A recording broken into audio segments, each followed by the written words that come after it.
हटो,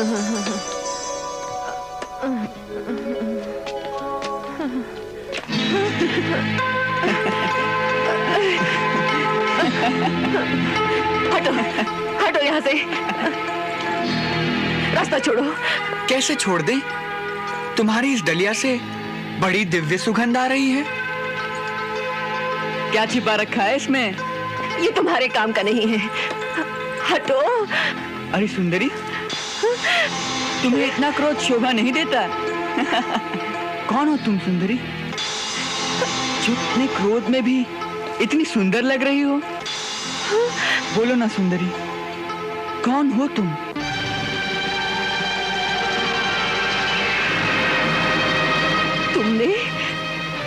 तुमने मुझे सुंदरी कहा?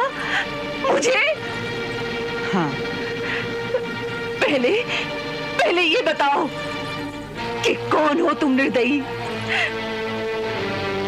जो एक कुरूप कुबड़ी स्त्री को सुंदरी कह के उसकी हंसी उड़ा रहे हो, जिसका लोग कुब्जा कह के उपहास करते हैं,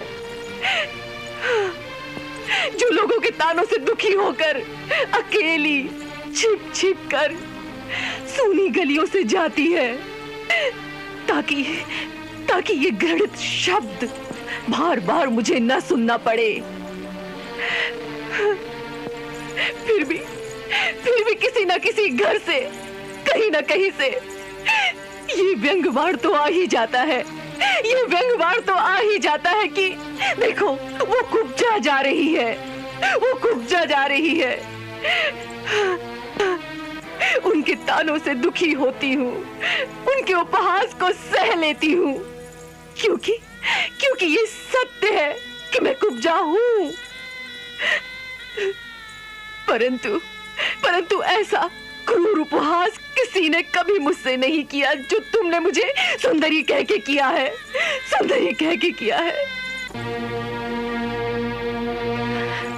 छेड़ना ही था तो तुम मुझे कुब्जा कह लेते, मैं सह लेती।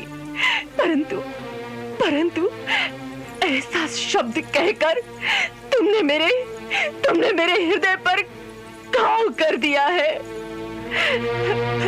किसी दुखी दीन व्यक्ति का इस तरह उपहास नहीं करना चाहिए, जिससे कि उसका हृदय छलनी हो जाए।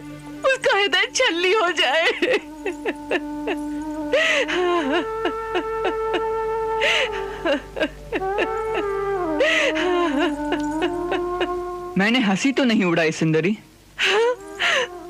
मैंने तो केवल वही कहा है जो सत्य है। ये सत्य है। एक कुबड़ी शरीर, कुरूप मुख तुम्हें सुंदर लगता है? हाँ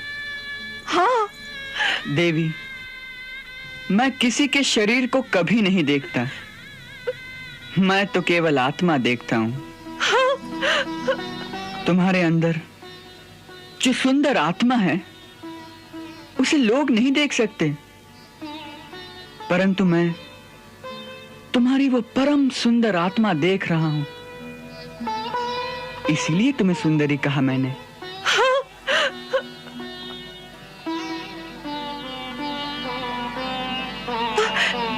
आत्मा की सुंदरता को किसने देखा है? शरीर तो कुरूप है ना, लोग तो उसी को देखते हैं।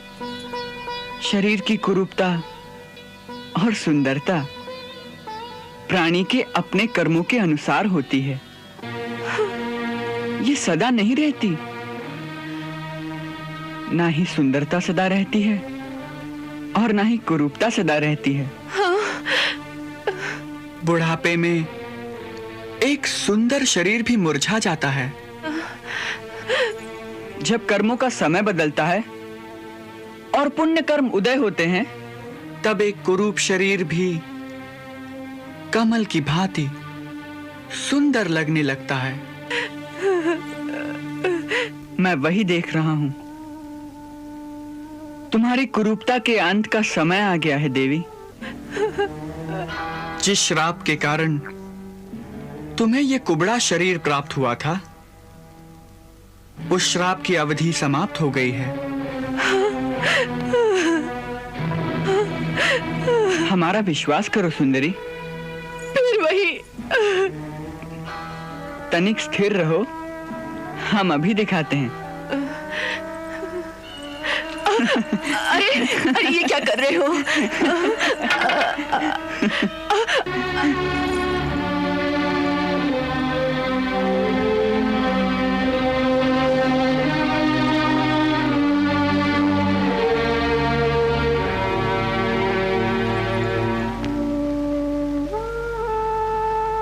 ये चंदन, ये अंगराग मैं महाराज कंस के लिए ले जा रही हूँ। सब मिट्टी में मिल जाएगा। वे तो मेरी गर्दन ही काट देंगे। जिसका हाथ मैंने पकड़ लिया हो, उसका महाराज कंस भी कुछ नहीं बिगाड़ सकते।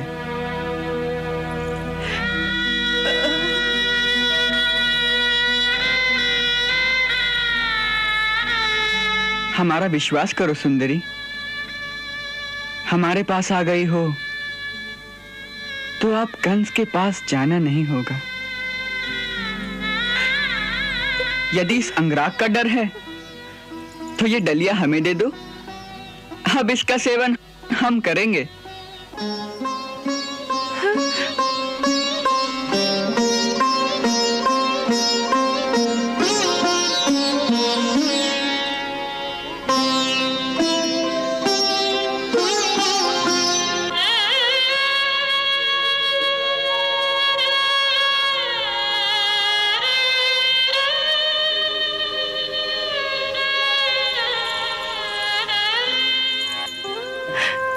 कौन हो तुम? कौन हो तुम? तुम्हें देखकर ऐसा लगता है जैसे जीवन भर ये अंगराग मैं तुम्हारे लिए ही बनाती रही हूँ। अंदर से ऐसा लगता है जैसे मैं कई जन्मों से तुम्हारी ही प्रतीक्षा करती रही हूँ। हाँ, यही सत्य है। कई जन्मों से तुमने हमसे कोई नाता जोड़ रखा है, तभी तो हम आए हैं।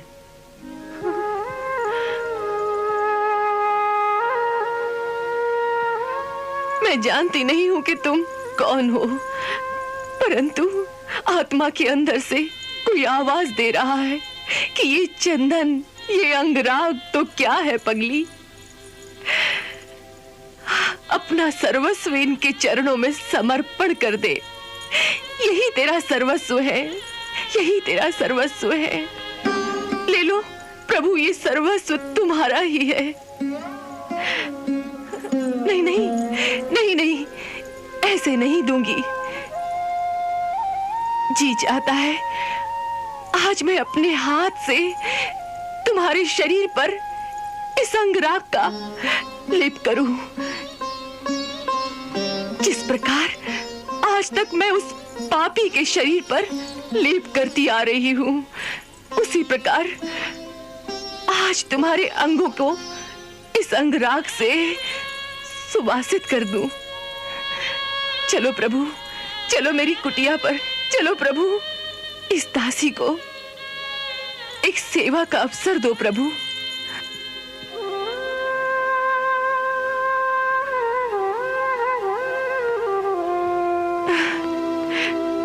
अच्छी बात है, परंतु तुम्हारे महाराज क्या कहेंगे? कहीं गर्दन काट दी तो? कौन महाराज? तुम्हें देखने के पश्चात तो अब मुझे ना कोई महाराज दिखाई देता है, ना कोई और। अब तो आत्मा के अंतर तक केवल तुम ही तुम हो और कुछ नहीं। एक प्रकाश ही प्रकाश है, और उस प्रकाश में जैसे मैं डूबती जा रही हूँ, डूबती जा रही हूँ, जैसे मेरा अपना अस्तित्व ही नहीं रहा।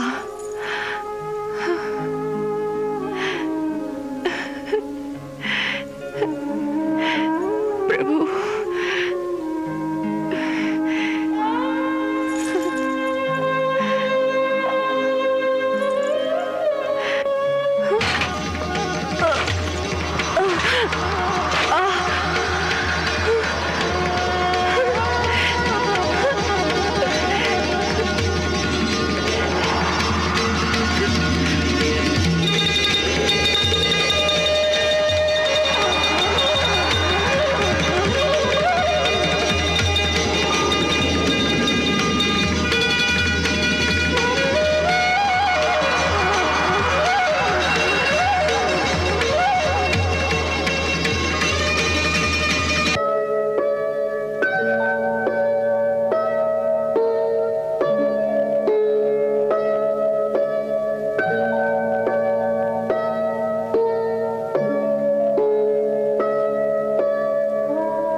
सुंदरी, मैंने कहा था ना कि तुम्हारी कुरूपता का समय समाप्त हो गया है।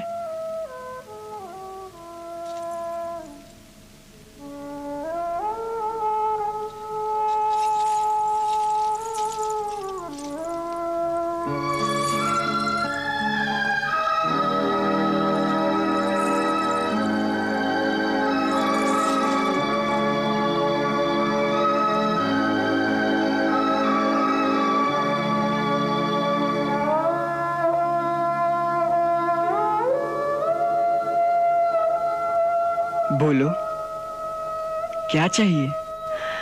प्रभु, अब तुम्हारे सिवा मुझे क्या चाहना है? तुमने स्वयं ही तो मेरे मन में ये भावना जगाई थी कि तुम मेरी कुटिया में और मैं अपने हाथों से तुम्हारे अंग अंग को अपने अंगराग की कला से सुभाषित कर दूं। बस उसी संकल्प को पूरा कर दीजिए। मुझे और कुछ नहीं चाहिए, मुझे और कुछ नहीं चाहिए। हमें तुम्हारा यह संकल्प स्वीकार है। हम वचन देते हैं कि हम तुम्हें एक दिन इस सेवा का अवसर अवश्य प्रदान करेंगे। हम स्वयं तुम्हारी कुटिया में आएंगे। असल में तुम्हारे पिछले जन्म का ये ऋण है हम पर। जब राम अवतार के समय हम धरती पर आए थे तो तुमने हमारे लिए बड़ी तपस्या की थी। तुम्हारी वो तपस्या इस जन्म में अवश्य सफल होगी, परंतु आज नहीं।